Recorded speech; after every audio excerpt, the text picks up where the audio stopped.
ముందుగల మన Raj news channel చూసేటోళ్ళందరికీ శనార్థులుల్లా మీరందరూ సంబురంగా ఉండాలి. మన వార్తలు దినాం చూడాలని కోరుకుంటా. చలో మరి ఇయాల్టి మన రచ్చబండ ముచ్చట్లను షురు చేసుకుందాం. ఉస్మానియా యూనివర్సిటీ అంటేనే పోరాటాల గడ్డ, ఉద్యమాల అడ్డ. అది తెలంగాణ రాష్ట్రం కోసం చేసిన ఉద్యమమైనా లేకుంటే విద్యార్థుల తక్లీఫ్లు తీర్వాలని చేసిన పోరాటమైనా విద్యార్థుల సమస్యల మీద జరిగే పోరాటాలకు పునాదిరాయి అక్కడనే పడుతుంది. గసుంటి ఉస్మానియా యూనివర్సిటీలో ఇప్పుడు అన్ని రకాల ఆందోళనలను నిషేధించుకుంటూ అధికారులు సర్క్యులర్ ఇచ్చే వరకు ఆడ లడాయి బాగానే అవుతున్నది. మరి ఇక ఆ ముచ్చట మీద నజరేద్దాం.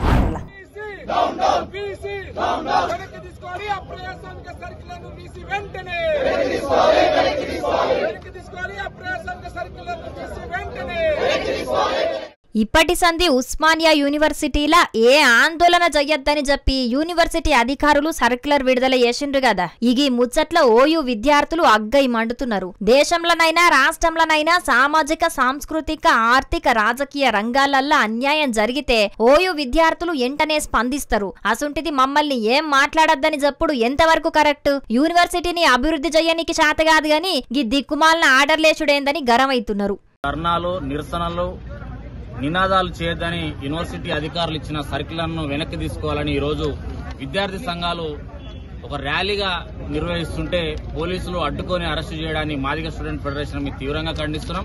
తక్షణమే వారందరూ కూడా విడుదల చేయాలని మేము డిమాండ్ చేస్తున్నాం. ప్రధానంగా ఈరోజు సర్క్యులర్ రావడానికి యూనివర్సిటీ అధికారులు అయితే కారణమైతే దానికి ప్రధానంగా ఈ రాష్ట్ర విద్యాశాఖ మంత్రిగా ఉన్నటువంటి ముఖ్యమంత్రి రేవంత్ రెడ్డి గారు పరిపాలన పాలించడం చేతగాక ఈరోజు యూనివర్సిటీ అధికారుల ద్వారా ఈ సర్క్యులర్ ఇచ్చడానికి మేము భావిస్తున్నాం. కాబట్టి విద్యార్థి ఉద్యమాలను అణచివేయడాన్ని, విద్యార్థి వ్యతిరేక నిర్ణయాలు తీసుకోవాలనుకుంటున్న రేవంత్ రెడ్డి ఖచ్చితంగా దాన్ని విరమించుకోవాలి. లేకపోతే రాబో రోజుల్లో నీ ప్రభుత్వం మీద తిరుగుబాటు తప్పదు. తక్షణమే విరమించుకోవాలని మేము హెచ్చరిస్తున్నాం. వర్సిటీల చదివే విద్యార్థులను భయపెట్టించి యూనివర్సిటీలను నాశనం చేసే కుట్ర రాష్ట్ర ముఖ్యమంత్రి రేవంత్ రెడ్డి చేస్తున్నాడని గరానికత్తున్నారు విద్యార్థి సంఘాల నాయకులు. ముఖ్యమంత్రి రేవంత్ రెడ్డి ఎన్నడూ తెలంగాణ ఉద్యమంలో పాల్గొనలేదు కాబట్టి ఉస్మానియా యూనివర్సిటీ ఉద్యమ స్ఫూర్తి ఏం తెలుసని ఎడ్డిచ్చిర్రు. ఉద్యమాల నేల ఉస్మానియా యూనివర్సిటీ కేంద్రంగా అది ఇప్పటి నుండి కాదు, ఇవాళ తెలంగాణ సాధించడం అంటే అది కేవలం ఉస్మానియా విద్యార్థుల ఫలితంగా. అనేక ప్రజాస్వామిక హక్కులకు ప్రజల గొంతుకగా విద్యార్థుల సమస్యలపైన, నిరుద్యోగుల సమస్యలపైన ఇవాళ తెలంగాణ రాష్ట్రంలో గొంతెత్తే ఏకైక ఒక విద్యార్థులుండే కేంద్రంగా ఉన్నటువంటి ఉస్మానియా విద్యార్థుల హక్కును, ప్రజాస్వామిక హక్కును కాలరాస్తూ ఇవాళ రేవంత్ రెడ్డి ప్రభుత్వము సర్క్యులర్ ద్వారా విద్యార్థుల స్వేచ్ఛ హక్కును హరించడాన్ని తీవ్రంగా ఖండిస్తా ఉన్నాం. కాంగ్రెస్ పార్టీ అధికారంలోకి వచ్చేందుకు ఓయూ విద్యార్థులను వాడుకున్నది. ఎన్నికలకు ముందు ఉస్మానియా విద్యార్థులతోని బస్సు యాత్ర చేయించిన ముచ్చట్ను కాంగ్రెస్ ఓళ్లు అప్పుడే మర్చిపోయినరా అని కోపానికొచ్చిండ్రు కొందరు విద్యార్థులు. మాది ప్రజా ప్రభుత్వం, ప్రజలకు బాధ చెప్పుకునే అవకాశం ఇస్తామని చెప్పిర్రు. కాంగ్రెస్ పార్టీ ఇస్తున్న 7వ గ్యారంటీ ప్రజాస్వామ్య పరిరక్షణ అని చెప్పి ఇప్పుడు హక్కుల కోసం పోరాడే విద్యార్థులను అనగదొక్కేందుకు ప్రభుత్వం పోలీసులను అడ్డం పెట్టుకుని మమ్మల్ని నిర్బంధిస్తున్నదని ఫైర్ అయినరు. ఇప్పటికైనా అధికారులు జారీ చేసిన సర్క్యులర్ ను వెంటనే రద్దు చేయాలని డిమాండ్ చేసిండ్రు. లేకుంటే రాబోయే రోజుల్లో పెద్ద ఎత్తున నిరసన కార్యక్రమాలు చేస్తామని వార్నింగ్ ఇచ్చిర్రు. చూడాలి మరి విద్యార్థుల డిమాండ్ కు సర్కారు తగ్గుతుందో లేకుంటే విద్యార్థులు ఈ నిరసనలు ఇంకా ఎక్కువ చేస్తారో.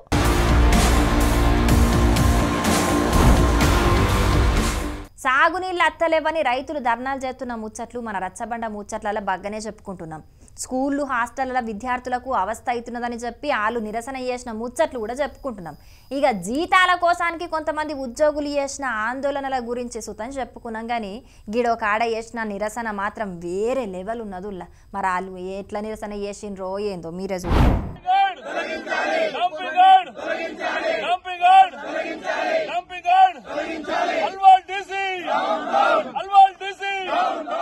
డంపింగ్ యార్డుకు వ్యతిరేకంగా వాళ్ళు ఎక్కడ కూకుండి నిరసన చేస్తున్నారో చూసిన రానుల్లా ముక్కు పుట్టలు అదిరిపోయే రేంజ్ ల కంపు కొట్టే డంపింగ్ యార్డ్లని కూకుండి మరి డంపింగ్ యార్డ్ ఇక్కడ పెట్టొద్దని నిరసన చేసిర్రు. ఈ నిరసనకు మల్కాజ్గిరి ఎమ్మెల్యే మర్రి రాజశేఖర్ రెడ్డి సుతం మద్దతు వల్కి వాళ్లతో నట్టుగా ధర్నా చేసిండు. మరిగా అసలు ముచ్చటేందో ఆ సారే చెప్తున్నాడు. నుండ్రి ఈ యొక్క మచ్చబోలారం కంటోన్మెంట్ ఎమ్మెల్యే నియోజకవర్గ పరిధిలో ఉంటుండే. సో అప్పుడు అక్కడ ఉన్న మిలిటరీ స్థలాల్లో గ్రేవ్ యార్డ్ ఇవ్వడానికి వీలు కాకపోతే ఇక్కడ సామల వెంకటరెడ్డి 198, 199 సర్వే నంబర్లో ఇక్కడ సుమారు ఒక 20 ఎకరాలు ఆయన ఇక్కడ హిందూ శ్మశాన వాటికకు కేటాయించడం జరిగింది. ఈ యొక్క స్థానంలో రామ్కి వాళ్ళు ఇక్కడ అక్రమంగా డంప్ చేస్తూ ఇక్కడ మెడికల్ వేస్ట్ని, కెమికల్ వేస్ట్ని ఇక్కడ తీసుకొచ్చి ప్రజల ఆరోగ్యంతో చెలగాటమాడుతున్నారు. దీనికి జిహెచ్ఎంసీ అధికారులు మొత్తం సహకారం అందిస్తున్నారు. హిందువులకు సంబంధించిన శ్మశాన వాటికని కాపాడుకోవాల్సిన అవసరం కూడా ఇవాళ మన సర్కార్ చేతిలో ఉంది. సో నేను ముఖ్యమంత్రి గారికి ఒకటే వినతి చేస్తున్నా, ఇక్కడ ఉన్న అధికారుల పైన మీరు చర్యలు తీసుకోవాలా, ఇక్కడ ఉన్న హిందూ శ్మశాన వాటికని కాపాడాలా, ఇక్కడ జరుగుతున్న వ్యాపారాన్ని మీరు అడ్డుకోవాలి. ఇన్నరా ఇదివరకు అక్కడోళ్లకు శ్మశాన వాటిక సుతం లేకుండేనట. కంటోన్మెంట్ ఏరియాలో ఉండుట్లా వాళ్ళు జాగియలేదట. కానీ ఒక పుణ్యాత్ముడు దయదలిసి భూమి దానం చేసుట్లా శ్మశాన వాటిక ఏర్పాటు చేసుకున్నారట. కానీ ఇప్పుడు సర్కార్ దాంట్లో డంపింగ్ యార్డ్ ఏర్పాటు చేసే వరకు అక్కడి జనాలు డంపింగ్ యార్డ్ కు వ్యతిరేకంగా నిరసన చేస్తున్నారు. డంపింగ్ యార్డ్ దగ్గర పట్లనే ఉండే వరకు అక్కడ కాలుష్యం ఎక్కువ పెరిగి జనాలకు రోగాలు అవుతున్నాయట. కాబట్టి ఇప్పటికైనా ఆ డంపింగ్ యార్డును అక్కడికేంచి తీసేయాలని జనాలు డిమాండ్ చేస్తున్నారు. మేడ్చల్ మల్కాజ్గిరి జిల్లా అల్వాల్ దగ్గరి మచ్చబొల్లారం ముచ్చటిది. మరిగా సీఎం రేవంత్ అన్నో జనాలు పెరుగుతున్నారు కాబట్టి డంపింగ్ యార్డు అవసరమే. కాకుంటే మనుషులు జీవిడ్చినాక కాష్టం చేయనికి శ్మశాన వాటిక సుతం అవసరమే. సెత్తన్ వేరే కాడికి తీసుకుపోయి సుతం డంపింగ్ యార్డ్ల వారేయొచ్చు. కానీ అదే శ్మశాన వాటిక దూరంగా ఉంటే మాత్రం చాలా తక్లీఫ్ అవుతుందని అంటున్నారు అక్కడి జనాలు. చూడాలే మరి వీళ్ళ నిరసనలు చూసి సర్కారు ఏ నిర్ణయం తీసుకుంటుందో ఏం కథనో.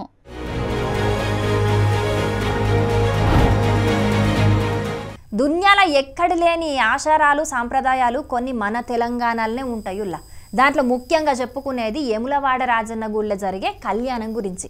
అసలుకైతే దేవుళ్ళందరికీ అయ్యవాళ్ళు కళ్యాణం జరిపిస్తారు. కానీ యములాడల మాత్రం కొంతమంది దేవుణ్ణే లగ్గం చేసుకుంటారు. అగో గదేంది అని అంటారా? గదేందో గట్ల ఎందుకు ఎత్తారో మొత్తం చూద్దాం పాన్రిగా.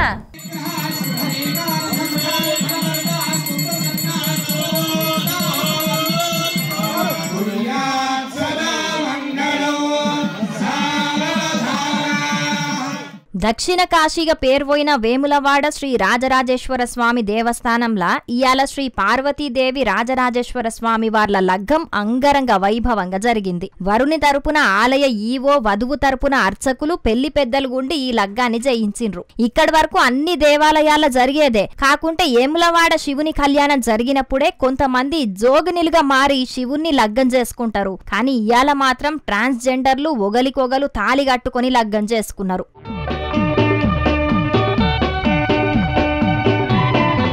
ఎప్పట్లెక్కనే ఇయాల జరిగిన శివపార్వతుల కళ్యాణం యాళ్ళ శివపార్వతులు మస్తు మంది హాజరుపడి త్రిశూలాన్ని చేతబట్టి శివుణ్ణి లగ్గమాడితే అటు ట్రాన్స్జెండర్లు సుతం లగ్గం చేసుకుని తలంబ్రాలు పోసుకొని మస్తు ఖుషి అయినరు. ఇగియాల జరిగిన శివపార్వతుల కళ్యాణాన్ని చూడనీకి సుతం రాష్ట్రం అంతటి నుంచి మస్తు మంది భక్తులు హాజరుపడ్డారు. కానీ ట్రాన్స్జెండర్లు చేసుకున్న లగ్గాలు మాత్రం స్పెషల్ అట్రాక్షన్ అయినాయి అనబట్టిండ్రు. అక్కడికచ్చిన భక్తులు వాళ్ళ దాంట్లో వాళ్లే పెద్దలు గుండి తాళిగట్టి ముత్తైదువుల వాళ్ళే దీవించుకుంటా సంబురవడబట్టిండ్రు. కానీ ఇసుంటి పద్ధతి మాత్రం ఒక్క వేములవాడల తప్పితే ఏ గుల్లల సుతం కానరాదుల్లా. వేములవాడలుండే శివయ్యకు చాలా మహిమలున్నాయి కాబట్టే దీన్ని దక్షిణ కాశీగా పిలుస్తారు అని అనబట్టిండ్రు అక్కడికి వచ్చిన భక్తులు. మరిగా పబ్లిక్ మీరెవరన్నా ఇప్పటి వరకు వేములవాడకు పోకుంటే పోయి మంచిగా దర్శనం చేసుకొని రాన్రి. మీరు అనుకున్నవన్నీ బరాబర్ నెరవేరుతాయి.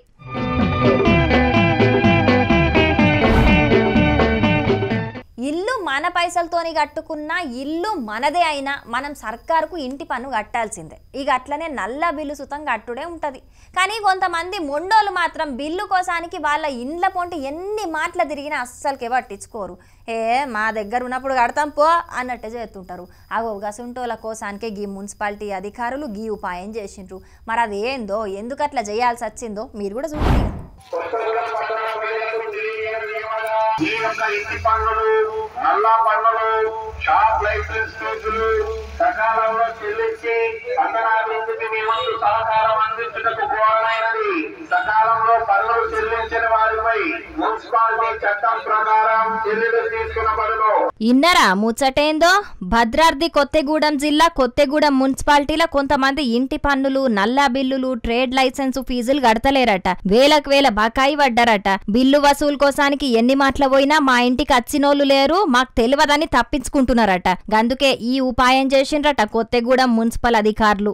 కొత్తగూడెం మున్సిపాలిటీలో బకాయిలు ఉన్న వారి దగ్గరికి వెళ్ళేసేసి మున్సిపల్ పన్నులు కట్టవలసిందిగా వారికి తెలియజేస్తున్నాం.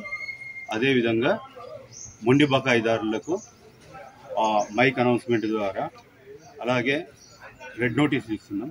అది ఎందుకంటే ఇప్పుడు మనకు 15th ఫినాన్స్ గ్రాంట్స్ 1,60,00,000 మన మున్సిపాలిటీలో మనం కలెక్షన్ చేస్తే మనకు గ్రాంట్స్ వచ్చేది ఉన్నది. ఆ గ్రాంట్స్ మనం తెచ్చుకోవాలంటే 1,60,00,000 కలెక్షన్ చేయాల్సి ఉన్నది. ఇందులో భాగంగా మొండి బకాయిదారుల నుంచి వసూళ్లకు వెళ్తుంది. దీనికి ప్రజలందరూ కూడా సహకరించవలసిందిగా 1,60,00,000 రూపాయల పన్నులు వసూలు చేస్తే సర్కార్ నుంచి 15th ఫైనాన్స్ కమిషన్ నుంచి గ్రాంట్స్ వస్తాయట. అందుకే ఎట్లనన్నా చేసి బకాయి పడ్డ పన్నులన్నీ వసూలు చేయాలని గీ ఉపాయం చేసిండ్రట. అట్లయినా పన్నులు కట్టకుంటే ఏం చేస్తారని అడిగితే ఏం చెప్పిండో చూడుండ్రి. ఈ ఏరియాలో ఎవరు పెద్ద మొండి బకాయిదారు ఉన్నారో వీళ్ళు కట్టట్లేరు అనేసి వాళ్ళ ఫ్లెక్సీల్ని కూడా ఊరి కూడళ్లలో పెట్టడం జరుగుతుంది. ఇది గమనించేసేసి మొండి బకాయిదారులు తక్షణమే చెల్లించవాలని కోరుతున్నాం. ఇన్నరా మొండి బకాయిదారుల ఫోటోలను ఫ్లెక్సీలు వేయించి మరి ఊరందరికి తెలిసేటట్టు చేస్తారట. మైకుల సుతం పేర్లు అనౌన్స్ చేస్తారట. అట్లా చేస్తేనన్నా పన్నులు కడతారని అంటున్నారు మున్సిపాలిటీ అధికారులు. మొత్తానికైతే ఏదో ఒక తీరుగా జనాల దగ్గరకేంచి మాత్రం పన్నులు వసూలు చేసేదాకా ఇడిచిపెట్టేదే లేదన్నట్టు చేస్తున్నారు మున్సిపాలిటీ అధికారులు. ప్రైవేట్ ఫైనాన్స్ వసూలు చేసేటోళ్లు కదా జలగల్లెక్క వట్టి పీడించినట్టే కొత్తగూడెం మున్సిపాలిటీ అధికారులు మాత్రం భలే ఇకమతి చేసిండ్రు ఫోన్రి అని అంటున్నారు ఈ ముచ్చట తెలిసిన అక్కడి ప్రజలు.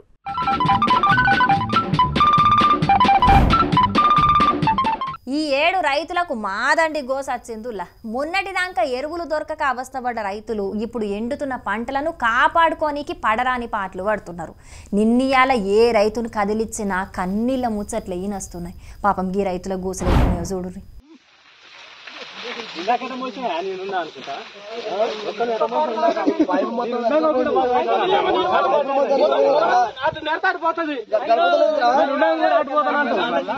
చూస్తున్నారా అనుల్లా, పాపం ట్రాన్స్ఫార్మర్ గాలిపోయే వరకు 1/2 కిలోమీటర్ దూరం దాకా ఇట్లా రైతులే ట్రాన్స్ఫార్మర్ ను మోసుకుంటా పోయి మరి రిపేర్ చేయించి మళ్ళా ఫిట్టింగ్ చేసుకున్నారు. మహిబాద్ జిల్లా దంతాలపల్లి మండలం దాట్లే ఊళ్ళే ముచ్చటిది. ఒక దిక్కు సాగునీళ్లు లేక రైతులు ఇబ్బంది పడుతుంటే ఇంకో దిక్కు ట్రాన్స్ఫార్మర్లు గాలిపోయి ఇంకో అవస్థలు మోపైతున్నాయి రైతులకు. మరిగా పంటలు దక్కించుకోవాలంటే కరెంటు ఖచ్చితంగా కావాలి కాబట్టి రైతులే సత్తబడత ట్రాన్స్ఫార్మర్ ను మోసుకుపోయినరు. ఇది ఇట్లుంటే పాపం గీ రైతు మాత్రం పుట్టకచ్చిన పొలం నీళ్లు లేక ఎండిపోతున్నదని చెప్పి బోర్లేయించే పని ముంగటేసుకున్నాడు. అండి, నేను 8 ఎకరాలు పొలం చేస్తున్నాను. నా సూర్యాపేట జిల్లా మునగాల మండలం విజయరాఘపురం గ్రామం. చుక్క నీళ్లు లేక పొలాలు మొత్తం ఎండిపోతున్నాయి. ఇప్పుడు ఆల్రెడీ ఒక బోర్ వేసాము, ఆ బోర్ ఫెయిల్ అయిపోయింది. రెండో బోరుకి మళ్ళీ పాయింట్ తీసుకొచ్చి పెట్టాము. ఈ బోరు పడతాదో పడదో కూడా లేదు. ఇంత మటుకి ఈ మండలం అభివృద్ధి అన్న మాట లేదు. ముందు గవర్నమెంట్లో శ్రీరామ్ సాగర్ నీళ్ళు వచ్చేవి, ఇప్పుడు ఈ గవర్నమెంట్లో శ్రీరామ్ సాగర్ నీళ్ళు సుక్క కూడా రాలేదు. నీళ్లు రాపియాలని కోరుకుంటున్నాం అండి. నేను 120 ఫీట్లు వేసాము, అది పడలేదు. ఇప్పుడు ఈడ ఒకటి వేస్తున్నాం. అంతకుముందు అందులో ఒక 5 వేసాము, అవి పడలేదు. 8 ఎకరాల భూమి అండి, మొత్తం 1 లక్ష రూపాయలు చిల్లర అండి. ఓన్లీ కౌలుకి చేసుకునేది. పంట ఎండిపోతుందని చూడలేక ఇప్పుడు అప్పులు అయిపోతున్నాయని చెప్పేసి నేను వేసుకుంటున్నాను అండి. సూర్యాపేట జిల్లా మునగాల మండలం విజయరాఘపురంలుండే రైతులు కాల్వ నీళ్లత్తయని ఆశపడి పొలం నాటు పెడితే ఇప్పుడు కొసకచ్చినాక నీళ్లు రాక పొలాలు ఎండిపోయే పరిస్థితి మోపైంది. గందుకే ఆఖరి ప్రయత్నంగా బోర్లేస్తున్నారట. ఈ అన్న ఇప్పటికి 3 బోర్లేస్తే నీళ్లు వడలేదట. అయినా ఒక్కటన్నా పడకపోతదా అని ఆశతోని బోర్లేస్తున్నాడట. ఇదివరకు పోయిన సర్కారు ఉన్నప్పుడు మాకు నీళ్ల కష్టాలు లేవు, ఇప్పుడు మాత్రం మేం నీళ్ల కోసానికి చాలా కష్టపడాల్సి వస్తున్నదని బాధపడుతున్నారు అక్కడి రైతులు. మరిగా నీళ్ల మంత్రి Uttam Kumar Reddy sir, CM Revanth Reddy sir నోటికాడికచ్చిన బుక్కను నోట్లే వడకుంటే చేస్తే ఎంత బాధ ఉంటదో ఇప్పుడు పొట్టచ్చి ఈనిన పొలాలు ఎండిపోతే సుతం రైతులకు గంతే బాధ ఉంటది. కాబట్టి జర ఇప్పటికైనా రైతులకు ఇంకో 2 తడకలకు నీళ్లియుండ్రి, రైతులను బతకనియుండ్రి అని అంటున్నారు అక్కడి రైతులు.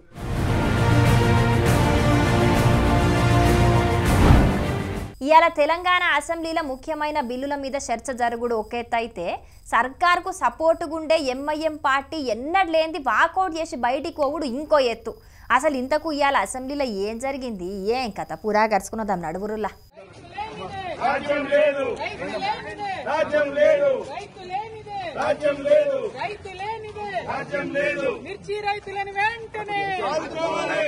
తెలంగాణలో మిర్చి పంటకు గిట్టుబాటు ధర లేక రైతులు అవస్థలు పడుతున్నారు కదా. ఎండుమిర్చికి పోయినేడు కంటే తక్కువ రేటే వలుకుతుండే వరకు నష్టపోతున్నామని రైతులు బాధపడుతున్న ముచ్చట్లు మన రచ్చబండ ముచ్చట్లలో కూడా చెప్పుకున్నాం కదా. ఇగియాల మండలి సమావేశాలకు హాజరుపడ్డ కారుపాటి ఎమ్మెల్సీలు ఎండిన మిరపకాయలను దండల్లి మెడలేసుకొనొచ్చిర్రు. మిర్చి పంటకు 25,000 గిట్టుబాటు ధర కల్పియ్యాలని డిమాండ్ చేసిండ్రు. ఇగియాల శాసనసభల ఎమ్మెల్యే జారే ఆదినారాయణ ఓ మంచి పాట అందుకున్నాడు. మరిగా మీరు కూడా ఇనుండ్రి. ఆలయం ఆలయం దేవాలయం ఇది గిరిజన ఆశ్రమ విద్యాలయం.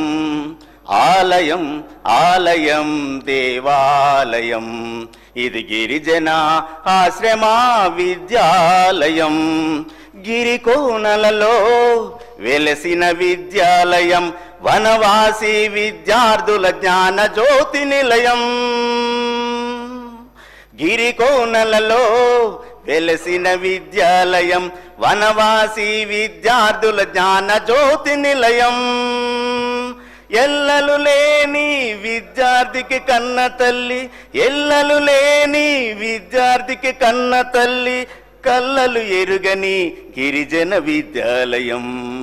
హరే చూస్తే ఏర్పడడు గాని ఆదినారాయణ సారు లోపట మంచి కవితోనట్టుగా గాయకుడు సూతం ఉన్నాడు కదా. ఇగియాల పొట్టి శ్రీరాములు తెలుగు యూనివర్సిటీ పేరును సురవరం ప్రతాపరెడ్డి తెలుగు యూనివర్సిటీగా పేరు మార్చే బిల్లును మంత్రి దామోదర రాజనరసింహ సారు సభలో ప్రవేశపెట్టిండు. ఇగి ముచ్చట్ల బీజేపీ ఎమ్మెల్యే ఏలేటి మహేశ్వర్ రెడ్డి మాట్లాడుకుంటా ఉస్మానియా యూనివర్సిటీ పేరు మార్చి సురవరం ప్రతాపరెడ్డి పేరు పెట్టుండ్రి, అంతేగాని పొట్టి శ్రీరాములు పేరు మారవద్దని అన్నాడు. దీని మీద సీఎం రేవంత్ అన్న మాట్లాడుకుంటా పేరు మార్చినంత మాత్రాన ఆయన గౌరవం తగ్గించినట్టు కాదని చెప్పుకొచ్చిండు. ఎస్సీ వర్గీకరణ, బీసీలకు విద్య ఉద్యోగ అవకాశాల 42% రిజర్వేషన్లు, దేవాదాయ చట్ట సవరణ బిల్లులను సుతం అసెంబ్లీలో ప్రవేశపెడితే ఇవన్నీ ఆమోదం పొందినాయని స్పీకర్ సారు ప్రకటించిండు. దీని మీద సీఎం రేవంత్ అన్న ఇట్లా మాట్లాడిండు. అదే సందర్భంలో శశబిషలు అక్కర్లేదు అధ్యక్ష. సభానాయకుడిగా 42% రిజర్వేషన్లు విద్యా ఉద్యోగాలలో రాజకీయ పరమైన రిజర్వేషన్లను సాధించడానికి నేను నాయకత్వం వహిస్తా. ఈ సభానాయకుడిగా నేను మాటిస్తున్న బలహీన వర్గాలకు, తెలంగాణ రాష్ట్రంలో ఉన్న వాళ్లకు ఈ రిజర్వేషన్లు సాధించడానికి నేను నాయకత్వం వహిస్తా. అన్ని పార్టీలను కలుపుకొని వెళ్తాను. ప్రధాన ప్రతిపక్ష నాయకుడు కల్వకుంట్ల చంద్రశేఖరరావు గారికి కూడా నేను విజ్ఞప్తి చేస్తున్నా. మనందరం కలిసికట్టుగా భారతీయ జనతా పార్టీ నాయకులు, ఇక్కడ సభా నాయకుడుగా ఉన్న మహేశ్వర్ రెడ్డి గారిని, ఎంఐఎం పార్టీ నాయకుడు ఉన్న అక్బరుద్దీన్ ఓవైసీ గారిని, మిత్రుడు సాంబశివరావు గారిని, సిపిఐ నాయకులను, వీళ్ళనే కాకుండా రాజకీయ పార్టీలకు కూడా నేను విజ్ఞప్తి చేస్తున్నా. మనందరం కలిసికట్టుగా కేంద్ర ప్రభుత్వం దగ్గరికి, ప్రధానమంత్రి దగ్గరికి వెళ్దాం. చట్టాన్ని సవరించుకుందాం. ఈ చట్టాలన్నీ కూడా పరిపాలన సౌలభ్యం కోసం మనం చేసుకున్న చట్టాలే. 100 పైగా మనము రాజ్యాంగ సవరణలను చేసుకున్నాం ప్రజలకు మేలు చేయడం కోసం. కాబట్టి ఈ రోజు అవసరమైతే రాజ్యాంగ సవరణ అయినా చేపట్టడం ద్వారా బలహీన వర్గాలకు విద్యా ఉపాధి అవకాశాలలో, అదేవిధంగా రాజకీయ అవకాశాలలో 42% పెంచడానికి అవసరమైన చట్టపరమైన చర్యలు అన్నిటిని కూడా మనం తీసుకోవాలి. అన్ని రాజకీయ పార్టీల లీడర్లను కేంద్రం దగ్గరికి తీసుకుపోయి బీసీలకు విద్యా ఉద్యోగ రంగాల 42% రిజర్వేషన్లు దక్కేటట్టు జయ్యనీకి సవరణ జయ్యుమని అడుగుతామని చెప్పిండు. ఇగియాల ఓవర్సీస్ స్కాలర్షిప్ డేటా గురించి సభ్యులు ప్రశ్న అడిగితే మంత్రి సీతక్క ఇట్లా సమాధానం ఇచ్చింది. నిన్న సండే మేము ఎప్పుడో సార్ బీసీ వాళ్లకు 110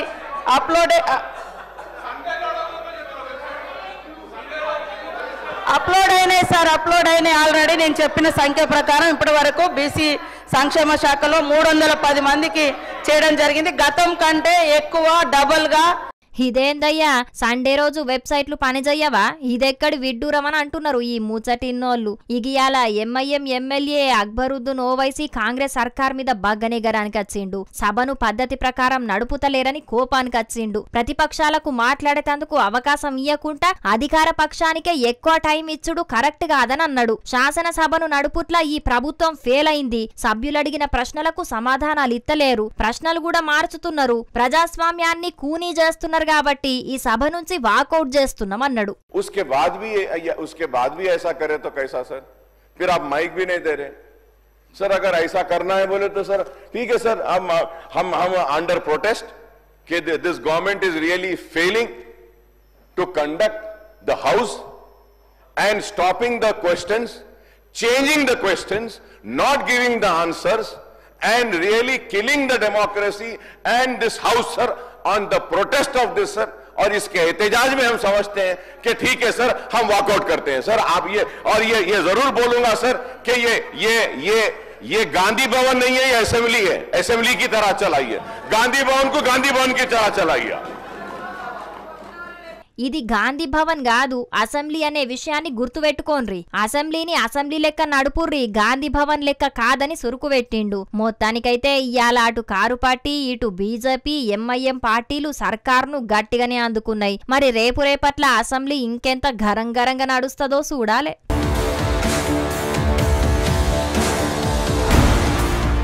ఇగో ఇవ్వలా ఇయాల్టి మన రచ్చబండ ముచ్చట్లు. ఇయాల మేము చెప్పిన ముచ్చట్లన్నీ జబర్దస్తుగున్నాయిలే. దినం ఇంతకంటే ఖతర్నాక్ ముచ్చట్లను దేవులాడి మీకోసం పట్టుకొస్తూనే ఉంటాం. కాబట్టి మన రాజ్ న్యూస్ ఛానల్ను మరవకుండా చూస్తూనే ఉండ్రి. సరేనా? ఉంటామలా. నమస్తే.